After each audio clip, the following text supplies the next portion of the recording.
สบายดีทุกคนว่าเจอกันดนเนาะคลิปวิดีโอมื้อนี้เราเปิดหัวข้อเลยดีกว่าก่อนที่ว่าเขาจะเข้าไปเบิงหัวข้อไผที่ยังบ่ทันได้มีบัญชี Binance แล้วเห็นคลิปวิดีโอนี้แล้วต้องการที่จะสมัครบัญชี Binance หรือกระเป๋าคริปโตเคอเรนซีทุกคนสามารถที่จะสมัครใต้คลิปวิดีโอนี้มีลิงก์ของเขาอยู่ทุกคนสามารถกดสมัครเพื่อเป็นการสนับสนุนซองและก็วิธีการสมัครคลิปวิดีโอเฮาเฮ็ดคลิปวิดีโอไว้อยู่ในนี้เนาะก็คือการสมัครบัญชี Binance ปี 2025รวมทั้งการสร้างความปลอดภัยของกระเป๋าเพื่อเป็นการสนับสนุนทุกคนกดไลค์คลิปวิดีโอแล้วก็กด Subscribe ให้เฮานำใครที่ยังบ่ฮู้ว่ามีช่องทางติดตามเฮาอีหยังแน่เนาะเฮามีช่องTikTok ช่อง YouTube แล้วก็อีกอันนึงก็เป็นแหล่งข่าวก็สิมีแอปในแอปพลิเคชัน X เนาะจะมีแอคเคาท์เฮาตัวนี้ตัวใหม่แล้วขึ้นให้ทุกคนเบิ่งเนาะคลิปตัวไว้แล้วก็ใน Binance Square ก็จะมีซองของเฮาเลยก็คือ Dash Ami ฝากทุกคนติดตามกันแน่เขาเข้าไปที่หัวข้อคลิปวิดีโอกันเนาะทุกคนคลิปวิดีโอนี้ไผที่ใส่ XRP ไผที่แบบเป็นคอของ XRP เฮาคิดว่าคลิปวิดีโอนี้เหมาะสำหรับทานเฮามาเบิ่งกันดีกว่าหลายคนอาจจะมีคำถามว่าXRPในเดือนนี้ในช่วงนี้มีสิทธิ์บที่จะกลับเข้าไปราคา$3ต่อ1 XRP สามารถที่จะกลับขึ้นไปยืนได้บ่ให้เฮาเบิ่งตอนนี้ฐานของ XRP อยู่ที่ประมาณ 2.3 2.4 มื้อที่อัดคลิปวิดีโอมื้อนี้แมนวันที่11ถ้าหากว่าคลิปวิดีโอนี้ถูกปล่อยออกไปแล้ว XRP ไปยืนที่$3ได้ยินดีนำเนาะทุกคน เฮาย้ายคลิปวิดีโอเฮาสิออกมาซ่าหน่อยนึงเขาเตรียมเนื้อหาไว้ให้ทุกคนก็คือเขามาเบิ่งสถานการณ์ล่าสุดของราคา XRP กันก่อนดีกว่าตอนนี้ในของ XRP เนาะราคาสะสมอยู่ที่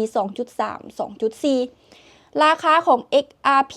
ใน6เดือนที่ผ่านมาราคาพุ่งจาก 0.85 หรือว่า 0.8 ขึ้นมาจนฮอด$2-3ต่อ1 XRPนี่แสดงให้เห็นถึงการสะสมของตลาดและแฮงซื้อและฐานคอมมูนิตี้ของ XRP ที่ยังจะมีอยู่และที่สำคัญในช่วงนี้ข่าวของ XRP กับสนาคดีไปเป็นที่เฮียมห้อยเนาะแล้วตอนนี้หัน XRP กับลังอยู่ใน ETF การพิจารณา ETF การถึกสนับสนุนให้เปิดเป็น ETF ตอนนี้มีหลายกองทุนจากแหล่งข่าวที่เฮาได้มาเนาะมีหลายกองทุนเซ็นเกสเกลแล้วก็เซาเอ็ดแชร์แฟรงลินเทมเปอร์ตันกำลัง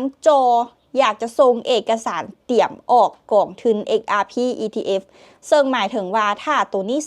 สำเร็จหรือสำเร็จเสร็จสิ้นเป็นที่เรียบร้อยแล้วหมายความว่าเม็ดเงินจากสถาบันทั่วโลกเตรียมที่จะไหลเข้า XRP การยินดีกับสาย XRP ทุกคนเนาะปัจจัยบวกหนุนของราคา XRP ที่จะพาทะเยอทะยานไปจนฮอด$3ต่อ XRP ข้าเจ้าแรงข่าวสรุปมาให้เฮาก็คือมีอยู่3อย่างใหญ่ๆความคาดหวังของเรื่อง ETF ดีมานด์จากสถาบันและกองทุนใหม่ๆของ Ripple Lab XRP ก็เป็นของ Ripple Lab เป็นคนจัดการเนาะก็คือเขาเรียกว่า Managed by Ripple Lab ใครที่ยังบ่ทันได้ติดตามฝากไปติดตามได้ใน Account X Official ของ Ripple Lab ทุกคนสามารถกดติดตามและก็เตรียมเขาจะเรียกว่าอัปเดตข่าวจากคอมมูนิตี้ได้จากบอนนี่เนาะกองทุนสถาบันและนักลงทุนรายใหญ่เข้ามาสนใจ XRP หลังจากปีที่มีการอนุมัติ ETF ที่อาจจะเกิดขึ้นมีความเป็นไปได้ 95% ภายในเดือนนี้เฮ็ดให้ราคามีโอกาสที่จะทะลุ$3ได้แท้ๆ Ripple Lab พร้อมเปิดทุนและปิดดิวการร่วมมือกับพันธมิตรใหม่โดยระดมทุนรอบล่าสุดได้ถึง$500 ล้านดันมูลค่าของบริษัทแตะขึ้นไปจนฮอด$40,000 ล้านการขยายอีโคซิสเต็มเหล่านี้ช่วยให้ตอกย้ำถึงความแข็งแกร่งของฐาน XRP นักวิเคราะห์บอกว่าหาก XRP ผ่านที$2.35ได้เป็นทีสำเร็จทางเทคนิคแล้วอาจจะทะเยอทะยานแตะไปจนฮอด 2.8 ถึง$3แต่ที่สำคัญที่ทุกคนต้องเบิ่งตื่มก็คือต้องเฝ้าเบิ่งวอลุ่มซื้อจำนวนวอลเล็ตใหม่ๆที่เข้ามาและพาร์ทเนอร์รายใหญ่ที่จะเข้ามาเสริมให้กับระบบ วิธีการติดตามราคาและวิธีการซื้อ XRP ถึง Binance ให้ปลอดภัยและง่ายๆก็คือทุกคนต้องมีบัญชี Binance ก่อนสามารถสมัครผ่านลิงก์ของเขาได้หลังจากนั้นให้ทุกคนเหตุการณ์ยืนยันตัวตนและสร้างความปลอดภัยของกระเป๋าจากนั้นเหตุเดียวใดจากนั้นเข้าไปที่คำว่า buy crypto หรือว่า search ว่า XRP ถ้าว่าทุกคนยังบ่มี USDT ที่เขาซื้อผ่าน P2P กันในประเทศลาวเนาะหาแลก stablecoin เข้าไปก่อนก็คือ USDT หลังจากนั้นทุกคนก็สามารถเข้าไปซื้อ XRP และเป็นเจ้าของได้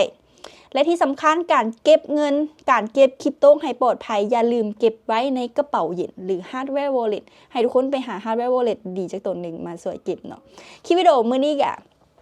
เสนอมาในเรื่องของ XRP จะแตะทะยานทะยานไปฮอด$3ได้บ่ต้องบอกว่าแฮงสนับสนุนของ XRP ในทุกคอมมูนิตี้และในทุกทั้งสถาบันทางนอกและก็ทางในค่อนข้างที่จะหนาแน่นแต่สิ่งที่ทุกคนจะต้องเบิ่งเพิ่มนั่นก็คือโวลุ่มซื้อถ้าโวลุ่มซื้อถ้าเบิ่งทางเทคนิคถ้าฟังข่าวว่ามีรายใหญ่ขึ้นบ่ ETF ที่จะเกิดขึ้นในเดือนนี้มีความเป็นไปได้ถึง 95% แต่ว่า 5% ยังมีความเป็นไปบ่ได้อยู่ให้ทุกคนติดตามข่าวให้ดีเจอกันคลิปวิดีโอหน้าทุกคนขอบใจทุกคนที่ติดตามคลิปวิดีโอเฮาจนมาฮอดท้ายคลิปวิดีโอนี้